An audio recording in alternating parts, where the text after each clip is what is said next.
الحمد لله رب العالمين والصلاة والسلام على أشرف الأنبياء والمرسلين نبينا محمد وعلى آله وصحابته أجمعين أما بعد.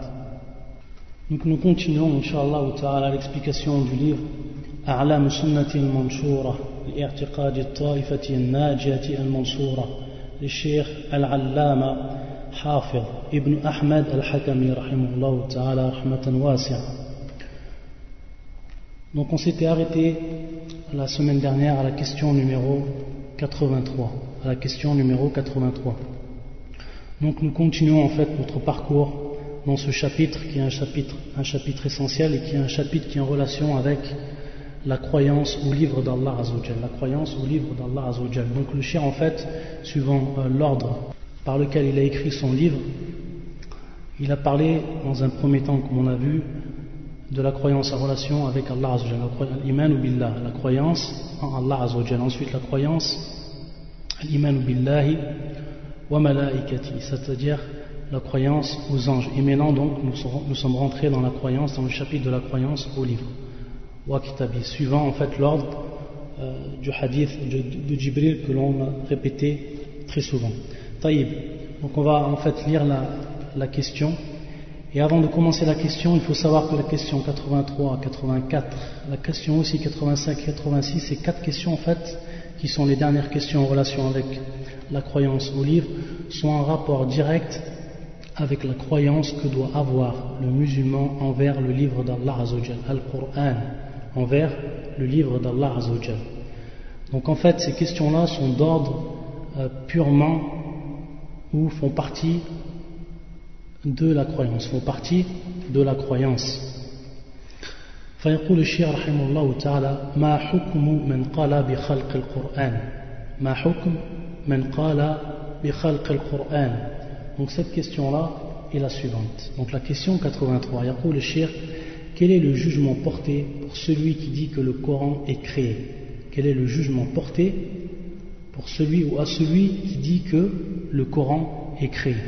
Quelle est la personne, au vu de la loi musulmane, quel est le statut de cette personne qui dit en fait que le Coran est créé? Donc à travers cette question, le cheikh ne va pas répondre de manière directe à cette question. En fait, sa réponse va être constituée de deux réponses en fait. Va être constituée, on va dire, de deux parties. La première partie, il va en fait mettre en évidence la croyance des gens de la sunna et de consensus par rapport au Coran. Et ensuite, il va répondre à cette question de manière directe. Donc, dans un premier temps, dans la première partie de la réponse, il répond tout d'abord en établissant la croyance des gens de la sunna et du consensus envers le livre d'Allah Azzawajal, Al-Qur'an. فيقول الشيخ رحمه الله تعالى القرآن كلام الله عز وجل حقيقة حروفه ومعانيه ليس كلامه الحروف دون المعاني ولا المعاني دون الحروف تكلم الله به قولا وأنزله على نبي وحيا وآمن به المؤمنون حقا فهو وإن خط بالبنان وتلي باللسان وحفظ بالجنان وسمع بالآذان وأبصرته العينان لا يخرجه ذلك عن كونه كلام الرحمن فالأنامل والمداد والأقلام والأوراق مخلوقة والمكتوب بها غير مخلوق والألسن والأصوات مخلوقة والمتلو بها على اختلافها غير مخلوق والصدور مخلوقة والمحفوظ فيها غير مخلوق والأسماع مخلوقة والمسموع غير مخلوق قال الله تعالى إنه لقرآن كريم في كتاب مكنون وقال تعالى بل هو آية بينات في صدور الذين أوتوا العلم وما يجحد بآياتنا إلا الظالمون وقال تعالى واتل ما أوحي إليك من كتاب ربك لا مبدل لكلماته وقال تعالى وإن أحد من المشركين استجارك فأجره حتى يسمع كلام الله وقال ابن مسعود رضي الله عنه أديموا النظر في المصحف والنصوص في ذلك لا تحصى ومن قال القرآن أو شيء من القرآن مخلوق فهو كافر كفرا أكبر يخرجه من الإسلام بالكلية لأن القرآن كلام الله تعالى منه بدأ وإليه يعود وكلامه صفته ومن قال شيء من صفات الله مخلوق فهو كافر مرتد يعرض عليه الرجوع إلى الإسلام فإن رجع وإلا قتل كفرا ليس له شيء من أحكام المسلمين. Donc voilà pour ce qui est de la réponse du cheikh. Donc comme je vous ai dit, la première partie, il répond en fait, il met en évidence la croyance des gens de la sunna et du consensus par rapport au Coran. Et ensuite il répond directement à la question. Tout d'abord, avant de commencer dans la traduction de la réponse du cheikh et en expliquant, il faut savoir que là, en fait, il y a en fait deux questions à se poser. Il y a deux questions à se poser. Simplement, je vais en fait poser ces deux questions. C'est tout simplement pour en fait faciliter la compréhension de ce que va dire le cheikh. Pourquoi? Parce qu'en fait, il parle de la croyance des gens de la sunna par rapport au livre. Il va parler aussi, à travers sa réponse, il va aussi réfuter la croyance des innovateurs par rapport au livre. Donc en fait, je vais en fait poser deux questions. Et ces deux questions, en fait, le cheikh, à travers la question 83 et la question qui vient après, c'est-à-dire la question 84, le cheikh, en fait, il va y répondre. Donc ça va nous permettre de comprendre bien comme il faut ces questions, de bien comprendre ces réponses. Donc la première question, et ces deux questions, en fait, c'est à travers ces deux questions que les gens de l'innovation se sont égarés par rapport à quoi? Par rapport à leur croyance vis-à-vis du livre d'Allah Azza wa Jalla, le Coran. La première question, c'est la suivante. هل قوله متعلق بقدرته ومشيئته أم لا? C'est est-ce que la parole d'Allah Azza wa Jalla est en relation directe avec sa puissance et avec sa volonté ou pas? Donc c'est ça la question. Et donc ensuite on va y répondre. On va répondre à travers le cours ou la réponse du cheikh. Donc il faut bien noter cette question-là pour en fait comprendre la suite du sujet. Est-ce que la parole d'Allah Azza wa Jalla est en relation directe avec sa puissance et avec sa volonté? Ou non? C'est ça en fait la première question. هل قوله متعلق بقدرته ومشيئته أم لا? Donc on va répondre, le cheikh en fait il va répondre à cette question. Il va répondre à cette question plus particulièrement dans la question 84. Donc ça il faut le noter pour comprendre la suite. Ensuite, la deuxième question est la suivante. هل قوله وكلام قائم بذاته ومتصف به أم هو خارج عن الذات ومنفصل عنه? Qu'est-ce que veut dire cette question-là? Ça c'est la deuxième question. C'est est-ce que la parole d'Allah Azza wa Jalla est propre à sa propre entité, est propre à l'entité d'Allah Azza wa Jalla? Est-ce que sa parole est propre à l'entité d'Allah Azza wa Jalla? Et est-ce qu'Allah est caractérisé par cet attribut, l'attribut de la parole? Ou sinon, si ce n'est pas le cas, est-ce que cette parole-là, elle n'a aucune relation avec l'entité d'Allah Azza wa Jalla, et donc elle est wa munfasilun anhu, c'est-à-dire qu'elle est, comme je vous ai dit, elle est indépendante en fait. Non, elle est indépendante de l'entité d'Allah Azza wa Jalla. Donc ça en fait c'est la deuxième question. Est-ce qu'en fait la parole d'Allah Azza wa Jalla est propre à l'entité divine, et est-ce qu'Allah Azza wa Jalla est caractérisé et qualifié par cet attribut qu'est la parole? Ou est-ce que cette parole-là est une parole qui est complètement indépendante de l'entité d'Allah Azza wa Jalla, c'est-à-dire qui n'a aucune relation avec l'entité d'Allah Azza wa Jalla, et donc qui est, comme je vous l'ai dit, qui est indépendante.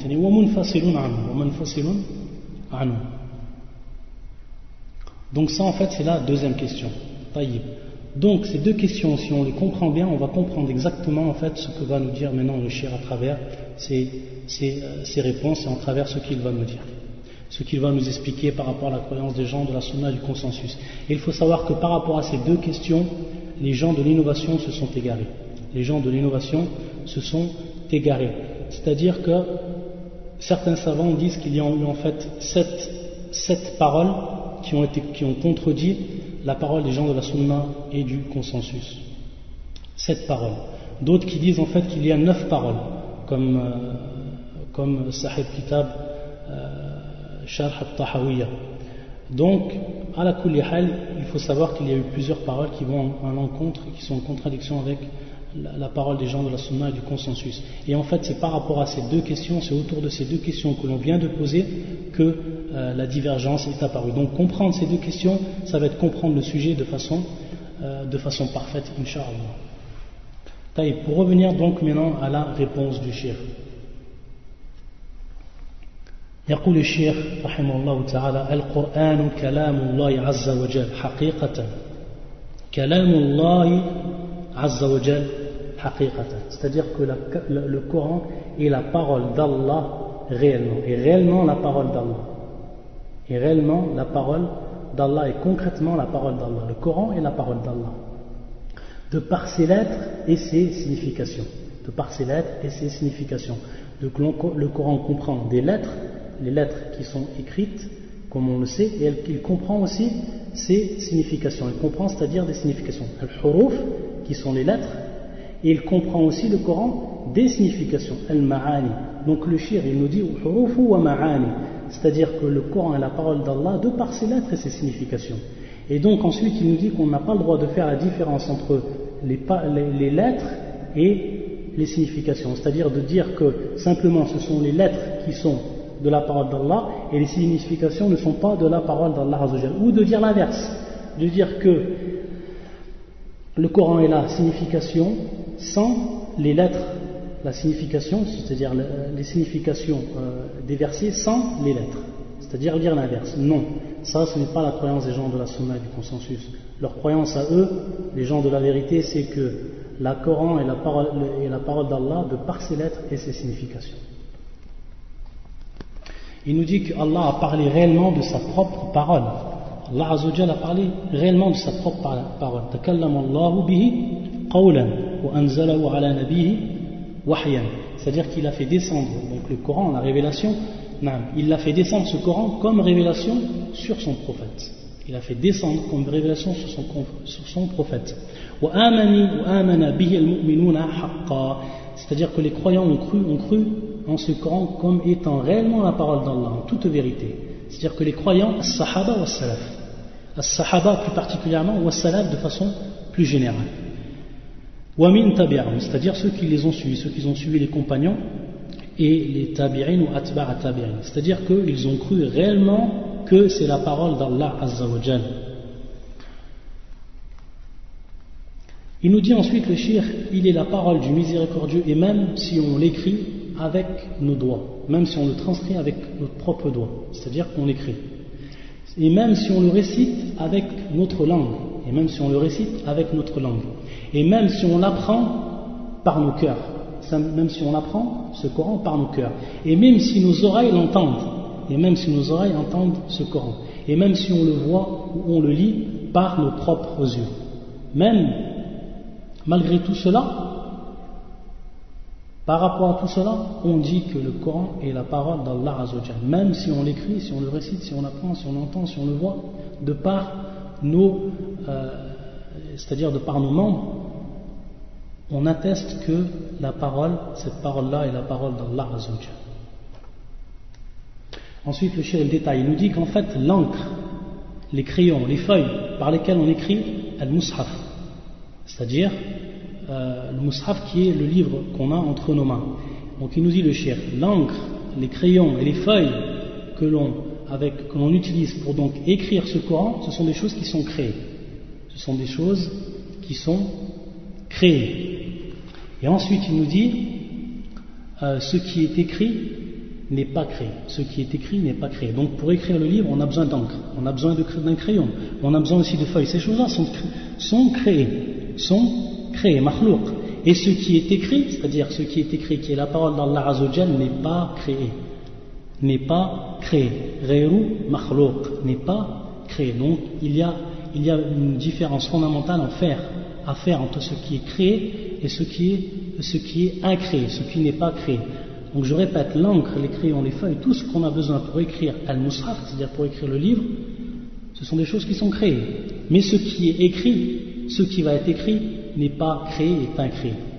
De même, la langue, les voix, c'est-à-dire lorsqu'on récite le Coran, on va avoir besoin d'articuler notre langue, on va avoir besoin de nos cordes vocales, c'est-à-dire de notre voix. Ces choses-là sont des choses qui sont créées. Par contre, ce qui est entendu n'est pas créé.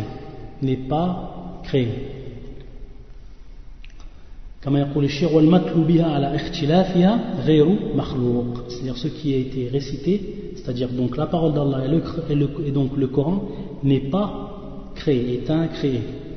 Il nous dit aussi le shir que la poitrine, donc où se trouvent les cœurs, ce sont des choses qui sont créées, qui font partie de l'être humain et qui sont des choses créées. Par contre, ce qui est appris par cœur est incréé. Ce qui est appris par cœur est incréé.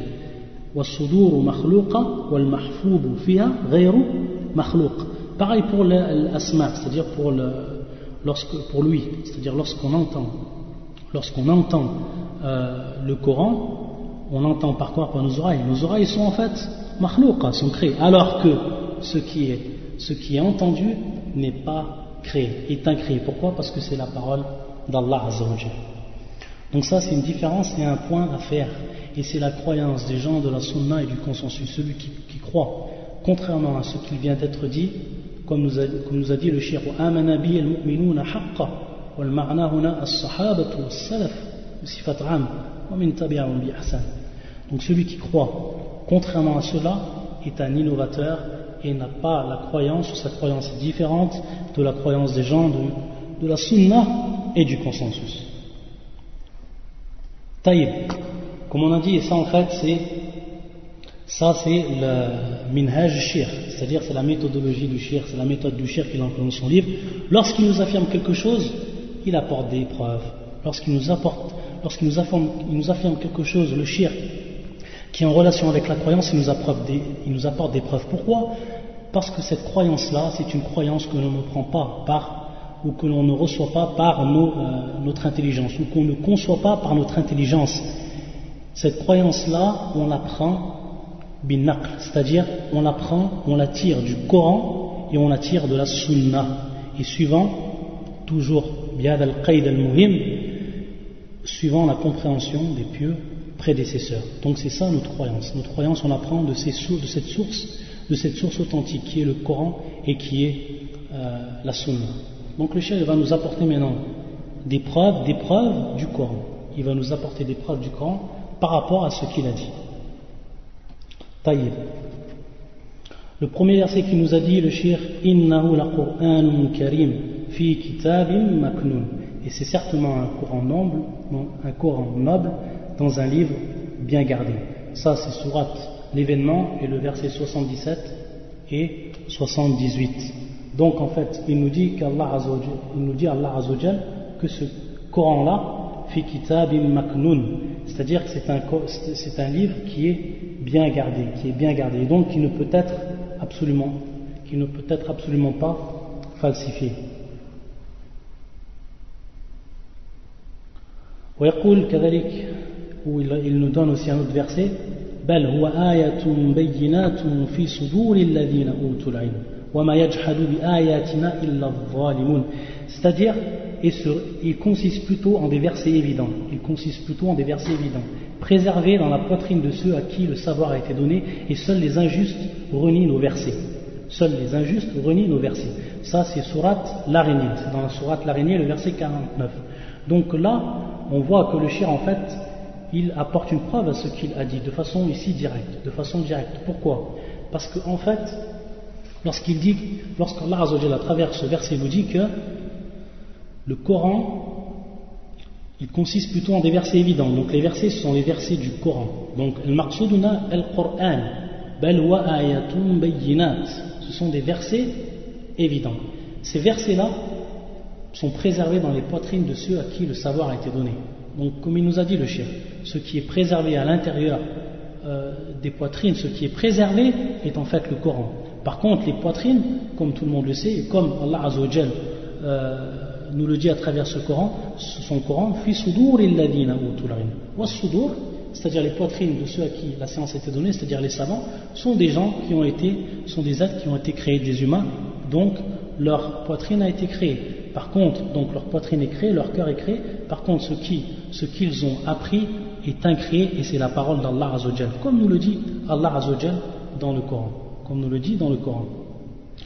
Et ensuite, il nous dit Allah Azzawajal, فيقول الله عز وجل في هذه الآية الثالثة واتل ما أوحي إليك من كتاب ربك لا مبدل لكلماته c'est-à-dire et récite ce qui t'a été révélé du livre de ton Seigneur. Donc le Coran a été révélé de la part d'Allah Azza wa Jalla.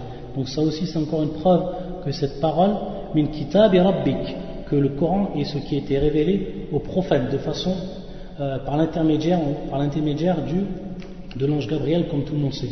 Nul ne peut changer ses paroles, et tu ne trouveras en dehors de lui aucun refuge. Donc ça c'est le verset 27 de Sourate la Caverne. Verset 27 de Sourate la Caverne. Donc c'est encore une preuve que la parole est bel et bien la parole d'Allah Azza wa Jalla. Li kalimati la mubaddila li kalimati, c'est-à-dire la parole de qui? La parole d'Allah Azza wa Jalla. Fa adafa al kalimat ilayhi subhanahu wa ta'ala. Et ça en fait on va maintenant avec le deuxième verset, on va rentrer un peu plus au niveau de l'explication. Dans le troisième ou dans le dernier verset que nous donne le cheikh comme preuve, وقال تعالى وإن أحد من المشركين استجار, c'est-à-dire si l'un des associateurs te demande asile, istajarak, c'est-à-dire te demande asile, accorde-le lui, فأجره, accorde-lui cet asile, afin qu'il entende la parole de qui? Enfin qu'il attende la parole de qui? La parole d'Allah Azza wa Jalla. Hatta yasma'a kalam Allahi. Hatta yasma'a kalam Allahi. Et ça en fait, c'est une des preuves avec le verset précédent et tous les autres versets que cette parole, c'est la parole d'Allah Azza wa Jalla. Pourquoi? Parce qu'ici on a une annexion. Cette annexion qui est faite, c'est l'annexion de la parole à Allah Azza wa Jalla. Kalam Allah, mudaf ilayhi. Ça c'est une règle qui est connue au niveau de la langue arabe. C'est une règle élémentaire de la langue arabe, au niveau de Nahu. فيقول الله عز وجل حتى يسمع كلام الله, c'est-à-dire jusqu'à que هذا المشرك, c'est-à-dire cet associateur à qui on lui a fait asile, il entende la parole d'Allah Azza wa Jalla, jusqu'à qu'il entende la parole de qui? La parole d'Allah Azza wa Jalla. Donc voilà une preuve fondamentale des gens de la Sunna et du consensus parmi tant d'autres preuves du Coran et de la Sunna, que cette parole-là, c'est la parole d'Allah Azza wa Jalla.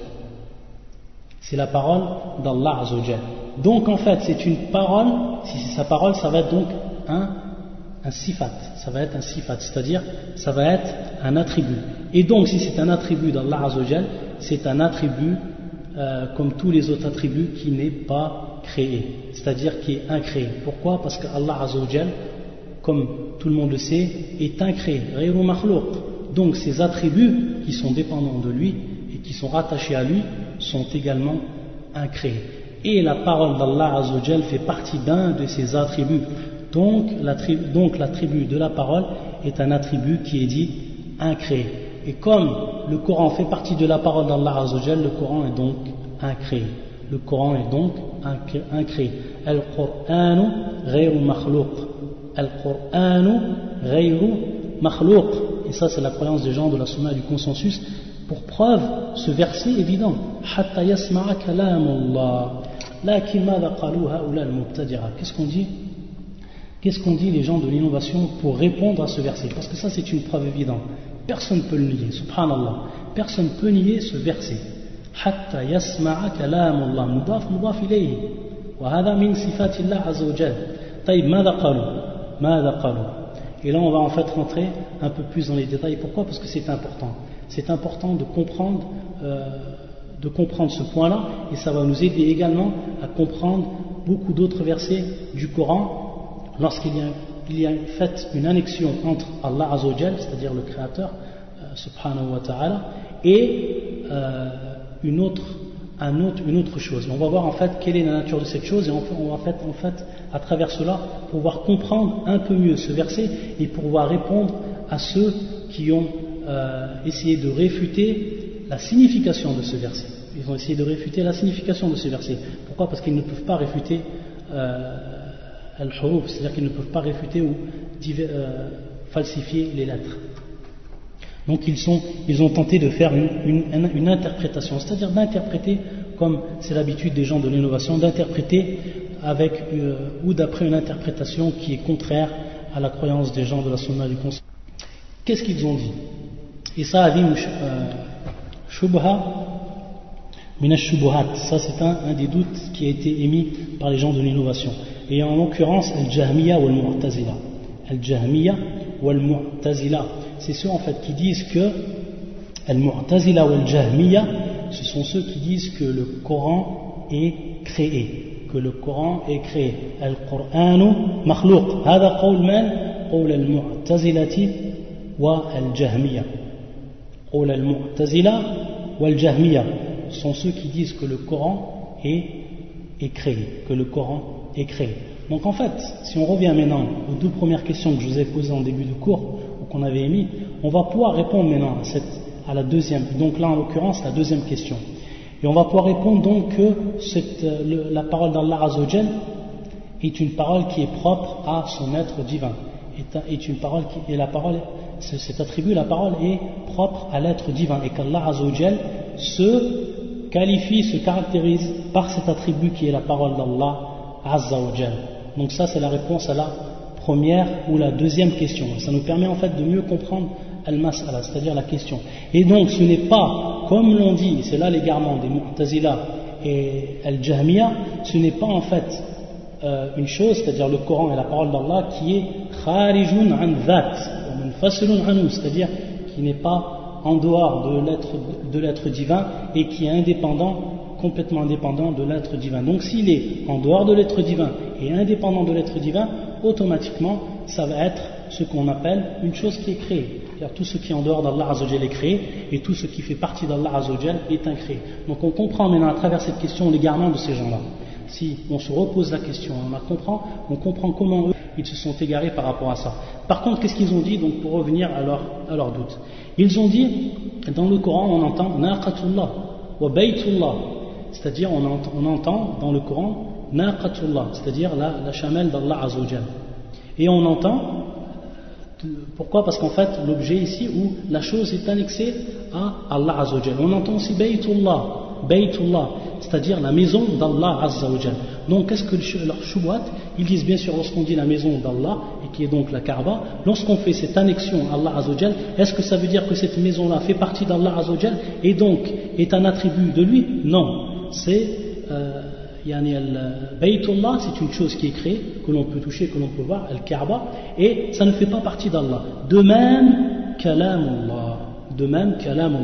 Lorsque l'on dit Kalamullah, c'est-à-dire qu'on annexe la parole d'Allah Azzawajal à son entité, c'est-à-dire à l'entité d'Allah, qui est le terme Allah, donc, qui est voulu par Allah, Kalamullah, qu'est-ce qu'on dit par là? On dit en fait simplement c'est une annexion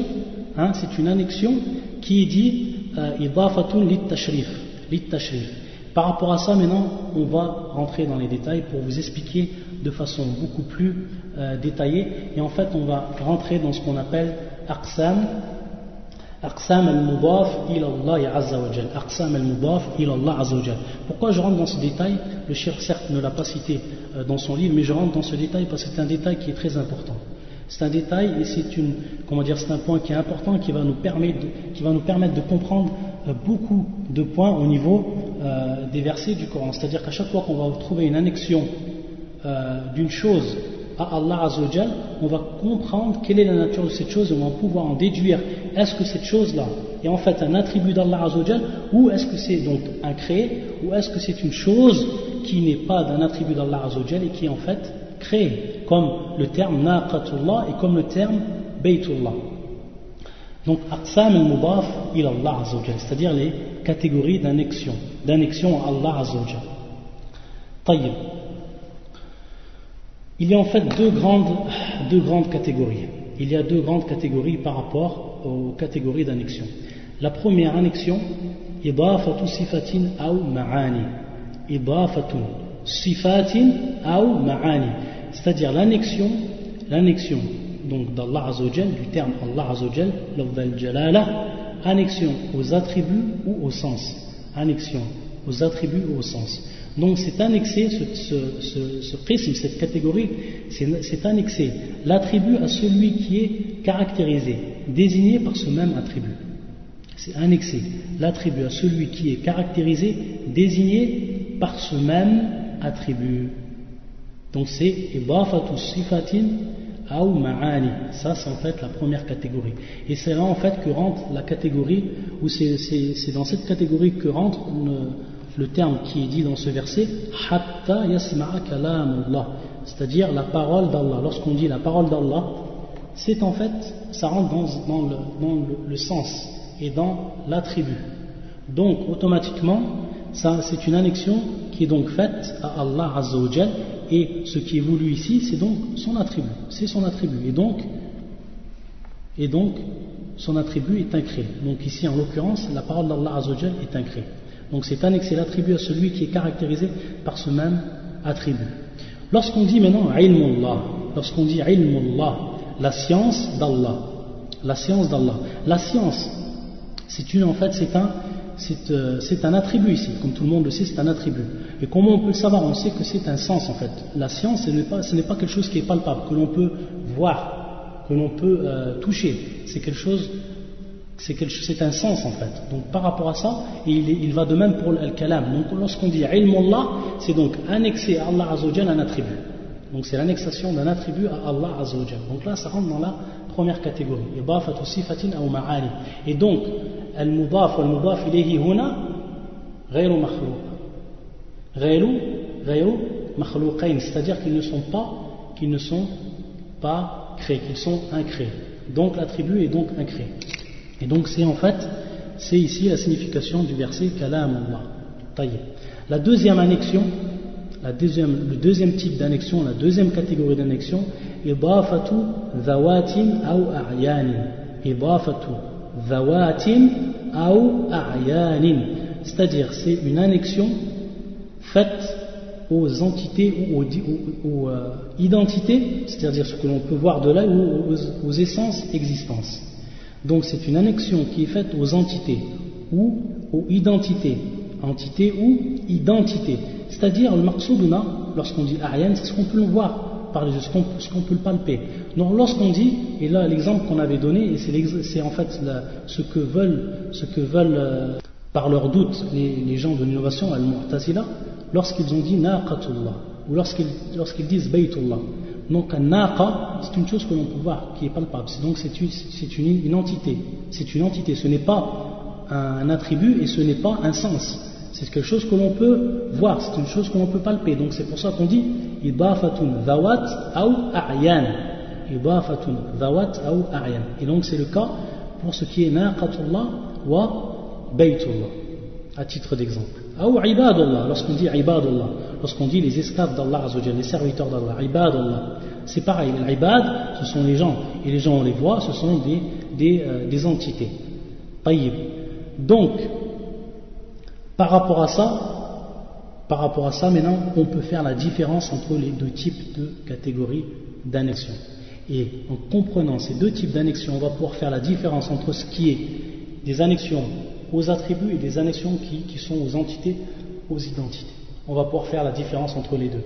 Et donc on voit le jahl, on voit en fait l'ignorance de ces gens lorsqu'ils nous disent ça, ou qui font semblant d'ignorer, lorsqu'ils nous disent que kalamullah c'est comme naqatullah wa baytullah. C'est-à-dire que lorsqu'on dit la parole d'Allah Azza wa Jal, c'est comme si on avait dit la maison d'Allah. Et que donc lorsqu'on faisait une annexion entre Allah Azza wa Jal et ces deux termes, ça voulait dire que ce sont deux termes qui sont créés. Pourquoi? Parce qu'en fait, ce sont des choses qui ont la même valeur. Et donc on voit leur ignorance. Pourquoi? Parce qu'on voit bien que ce n'est pas la même valeur.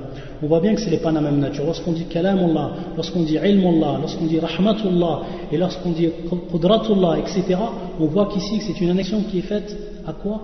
Qui est faite idafatun sifatin aw ma'anin, qui sont faites à des sens, à des attributs. Par contre, lorsqu'on dit naqatullah, ibadullah, baytullah, etc., on voit que ici c'est une annexation qui sont faites à des choses qui ont pour nature des entités et des identités. Donc on voit la différence. Et donc on voit très bien que lorsqu'on dit kalam, la parole, ce n'est pas une chose que l'on peut toucher, ce n'est pas une chose qui a une entité propre, al-kalam. Donc automatiquement ça rentre dans la première catégorie, et ce qu'on appelle idafatul sifat ou ma'ani. Donc j'insiste sur ça pour bien comprendre la différence et pour bien comprendre qu'en fait ce doute qu'ils ont apporté à al-Mu'tazila est un doute batil, c'est-à-dire qu'il n'a aucune valeur au niveau du Coran et au niveau de façon plus générale au niveau de la langue arabe. Au niveau de la langue arabe. Pour continuer dans ce qui est de la deuxième catégorie, idafatu dhawat wa aryan, c'est-à-dire annexion aux entités ou identités, il faut savoir qu'il y a en fait deux types d'annexion qui rentrent sous cette catégorie. Le premier type c'est idafatun amma, c'est-à-dire une annexion d'ordre général. Une annexion d'ordre général. Et c'est celle en fait qui implique la création. C'est celle qui implique la création. Hiya allati taqtadi al-khalq wal-ijad. Donc, à titre d'exemple, pour comprendre en fait cette deuxième sous-catégorie, in tu'adhibuhum fa innahum ibaduk. In tu'adhibuhum fa innahum ibaduk. Donc le terme hunak ibad qui est mudaf ibaduk, c'est-à-dire c'est lorsque fi surat al-Maïda, le verset 118, c'est lorsque Isa, Jésus, parle à son Seigneur, lorsqu'il parle à son Seigneur, il lui dit in tu'adhibuhum fa innahum ibaduk. C'est-à-dire si tu les châties, alors ils sont tes esclaves. Donc il y a une annexion à Allah Azza wa Jal. Al-Kaf hunak ya'ud ila Allah Azza wa Jal fa innahum ibaduk. Donc on voit que cet exemple-là c'est une annexation qui est donc dans un premier temps une annexion dhawat ou aryan, c'est-à-dire une annexion propre aux entités et aux identités. Donc c'est-à-dire c'est une chose qui va être créée. Et dans un deuxième temps c'est idafatun am, c'est-à-dire c'est une idafa, une annexion qui est dite d'ordre général. Et qu'est-ce qu'elle implique cette annexion? Elle implique donc la création. Et donc on peut s'apercevoir que les esclaves, les hommes en fait, de façon générale, ce sont ce qu'Allah Azza wa Jal, ce qu'Allah a créé. Ce qu'Allah a créé. Et dans un autre verset,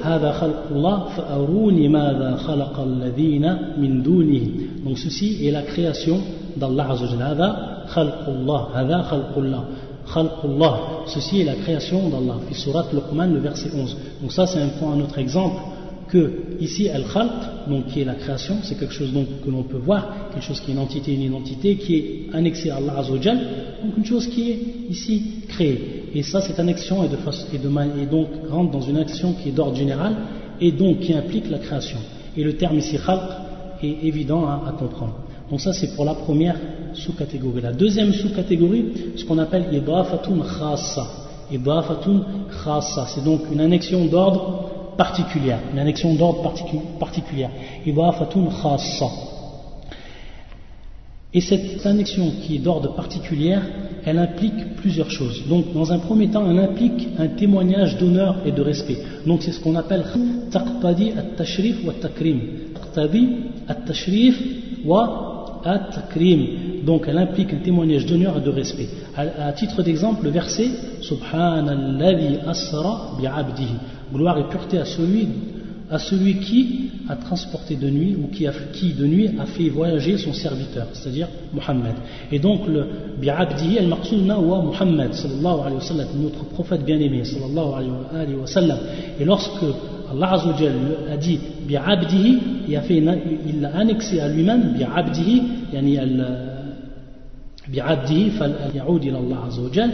Bi'abdihi, c'est en fait afin de lui faire honneur et de lui faire respect à qui? Au prophète sallallahu alayhi wa sallam. Subhanalladhi asra bi'abdihi. Gloire et pureté à celui qui de nuit fit voyager son serviteur. Et c'est en fait là que c'est dans cette même lignée ou dans cette même catégorie qu'on dit les Mu'tazila. Ils ont dit en fait que Kalam Allah c'est comme lorsqu'on dit Naqatullah. Hada min bab at-takrim wa min bab at-tashrif. Min bab at-takrim wa min bab at-tashrif. Donc, comme on l'a expliqué, on ne revient pas dessus. Hada qawlun batil.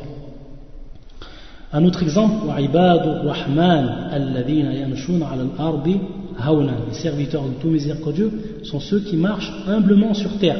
Donc ici, les serviteurs du tout miséricordieux. Donc l'annexion, hunaka ar-Rahman, fawallah azza wa jal. Donc les serviteurs sont annexés à ar-Rahman, c'est-à-dire au tout miséricordieux. Et donc cette annexion implique également ici un témoignage d'honneur et de respect. Ibadu Rahman sont ceux qui marchent humblement sur la terre. La deuxième, on va dire la deuxième signification ou la deuxième implication, c'est celle qui implique, bien au contraire, l'affront et l'humiliation. فهي تقتضي الإهانة والذل. C'est celle qui implique l'affront et l'humiliation. À titre d'exemple, يا أيها الذين آمنوا لا تتخذوا عدوي وعدوكم أولياء. لا تتخذوا عدوي, donc c'est Allah Azza wa Jal qui parle. عدوي, donc il fait une annexion à lui-même. Ne prenez pas comme mes ennemis ou mon ennemi, adoui, mon ennemi, ou adouakum, c'est-à-dire et vos ennemis comme alliés. Donc le fait qu'Allah Azza wa Jal ici, qala adoui, c'est en fait une annexion. Donc l'annexion de l'ennemi à Allah Azza wa Jal. Par contre, cette annexion, c'est celle qui implique, comme je vous ai dit, l'affront et l'humiliation, c'est-à-dire taqtadi ihana wa dhul. Contrairement à celle d'avant qui en fait implique un témoignage d'honneur et de respect. Donc là c'est l'inverse. Et donc on voit que le terme adou est donc annexé à Allah Azza wa Jal. Et dans ce cas-là c'est donc l'humiliation. C'est en fait pour humilier ces gens-là. Lorsqu'on dit adou Allah, c'est pour en fait humilier ces gens-là. Alors qu'il y a ici une annexion. Et donc cette annexion rentre aussi dans la deuxième catégorie qui est Dafatul Dawat wa A'yan. Donc ça c'est quelque chose d'important à comprendre. Maintenant lorsqu'on va lire le Coran, lorsqu'on va lire le livre d'Allah Azza wa Jal, on va pouvoir faire la différence entre les annexions. Donc est-ce que c'est une annexion dans un premier temps une annexion faite à un attribut ou un sens, ou une annexion qui est faite à une entité ou une identité. Et ensuite savoir si c'est une annexion qui est d'ordre général ou d'ordre particulier. Et si elle est d'ordre particulier, de savoir si c'est un témoignage d'honneur et de respect ou c'est bien au contraire ce qui implique l'humiliation. Donc le cheikh ensuite il continue au niveau de l'explication. Il continue au niveau de l'explication pour ce qui est de la question 83. On est toujours dans la question et la réponse de la question numéro 83. Il nous cite aussi le cheikh, donc il nous a cité aussi ce qu'on appelle un athar an Ibn Mas'ud. فقال ابن مسعود رضي الله تعالى عنه أديم النظر في المصحف, c'est-à-dire plongez votre regard ou scrutez du regard le plus souvent le livre d'Allah Azza wa Jal. Plongez votre regard sur le livre nam, yani al-mushaf hunak, le livre, wa an-nusus fi dhalika la tuhsa, c'est-à-dire que le cheikh nous dit que les preuves par rapport à ce qu'il a dit précédemment sont innombrables quant au Coran et à la sunna du prophète sallallahu alayhi wa sallam. Ensuite, maintenant la deuxième partie de la réponse, et on devra terminer par cela Inch'Allah. La deuxième partie de la réponse c'est celle en fait qui vient répondre directement à la question. Donc la question c'était ma hukmu man qala bi khalq al-Qur'an, quel est le jugement porté à celui qui dit que le Coran est créé. Fa yaqul al-shaykh wa man qala al-Qur'an aw shay'un min al-Qur'an, c'est-à-dire celui qui dit que le Coran ou une partie du Coran, c'est-à-dire certains versets du Coran, lorsqu'on dit une partie, c'est-à-dire certains versets, aw shay'un min al-Qur'an makhluq fa huwa kafir kufran akbar. Donc il nous dit le cheikh, celui qui dit que le Coran est créé est un mécréant. Et il nous précise lorsqu'il nous dit mécréant. Comme vous savez, ça on le verra Inch'Allah bien plus tard au niveau du livre, le cheikh va entrer dans cette question-là, que le kufr yanqasim ila qismayn, kufrun akbar ou kufrun asghar. Donc là le cheikh en fait il nous précise que cette mécréance est d'ordre majeur. Cette mécréance est d'ordre majeur. Fawa kafirun kufran akbar yukhriju min al-islam bil kulliya, c'est-à-dire c'est un mécréant qui sort totalement de l'islam. Donc un mécréant qui sort totalement de l'islam. Donc il sort de la foi, c'est-à-dire qu'on ne dit plus que c'est une personne qui est musulmane et croyant. Non, c'est un mécréant. Donc ensuite le cheikh nous dit pourquoi. لأن القرآن كلام الله, c'est-à-dire que le Coran est la parole d'Allah Azza wa Jal. Et la parole d'Allah Azza wa Jal. La parole d'Allah Azza wa Jal est un attribut. Et donc si c'est un attribut, donc cet attribut est incréé. Cet attribut est incréé. Et donc il faut revenir sur les versets qu'il nous a cités comme preuve. نعم لأن القرآن كلام الله تعالى منه بدأ وإليه يعود. Donc il nous dit qu'il est parti d'où ce Coran? où il a commencé d'où ce Coran? Il a commencé d'Allah Azzawajal. Il a commencé d'Allah Azzawajal. Le Coran vient de lui. Le Coran est venu de qui? Est venu d'Allah Azzawajal.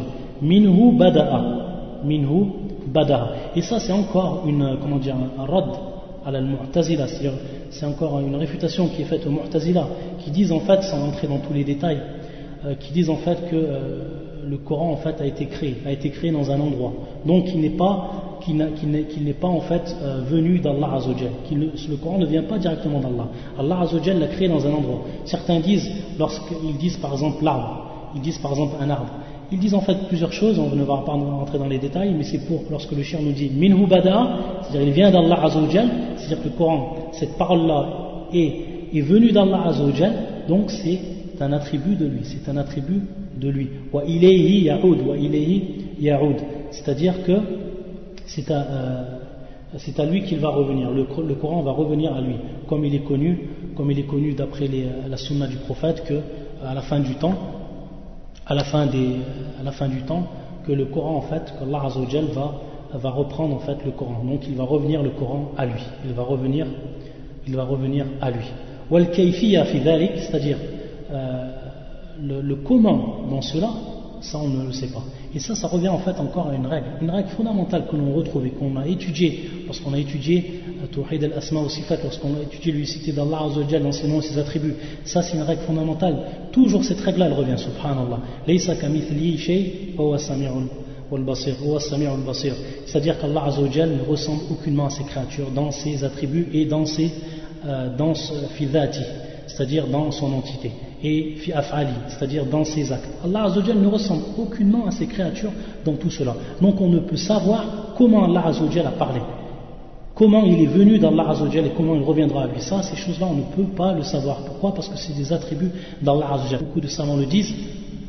Akhbirni kayfa Allah Azzawajal fa sa'ukhbiruk kayfa sifatu. C'est-à-dire, dis-moi comment Allah Azzawajal il est, comment est son entité, et moi je te dirai ensuite comment Allah Azzawajal il est par rapport à ses attributs. Donc, le fait de ne pas pouvoir savoir et de ne pas avoir la science comment est Allah Azzawajal, l'entité d'Allah Azzawajal, de même on ne peut savoir comment sont les attributs d'Allah Azzawajal. Et ce sont des attributs qu'il nous est impossible de nous imaginer. Donc par rapport à ça, on ne rentre pas dans al-kayfiyya, c'est-à-dire qu'on ne rentre pas dans le comment. C'est-à-dire que là on sait qu'Allah Azzawajal a parlé, et comment il a parlé on ne peut pas savoir. Wa kalamuhu sifatuhu. Donc le shir il nous dit que c'est-à-dire il nous dit que la parole d'Allah Azzawajal, sa parole est son attribut. Wa kalamuhu sifatuhu. Donc on répond également aussi il répond le shir à la deuxième question que je vous avais dit. هل الكلام قائم بذاته ومتصف به فيقول الشيء نعم كلامه صفته. Donc la parole d'Allah est son attribut donc, et si c'est un attribut ça veut dire que c'est une chose qui fait partie entière d'Allah Azzawajal et donc qui est inclus.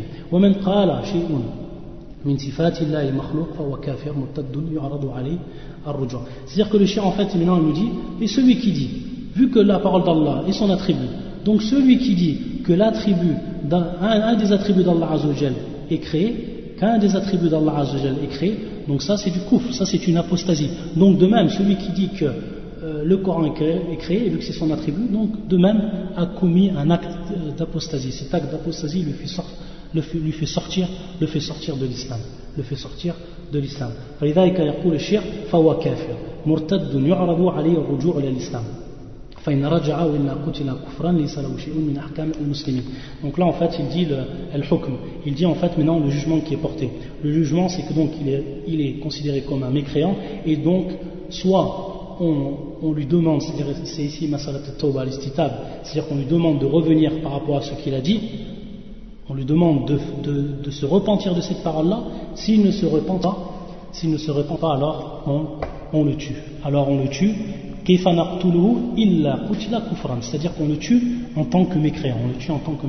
C'est-à-dire qu'il n'y a rien, comme le shir, c'est-à-dire qu'il n'y a rien, il n'aura absolument rien, il n'obtiendra rien des lois des musulmans. C'est-à-dire qu'on va l'enterrer, on ne l'enterre pas dans le cimetière des musulmans et on ne prie pas sur lui.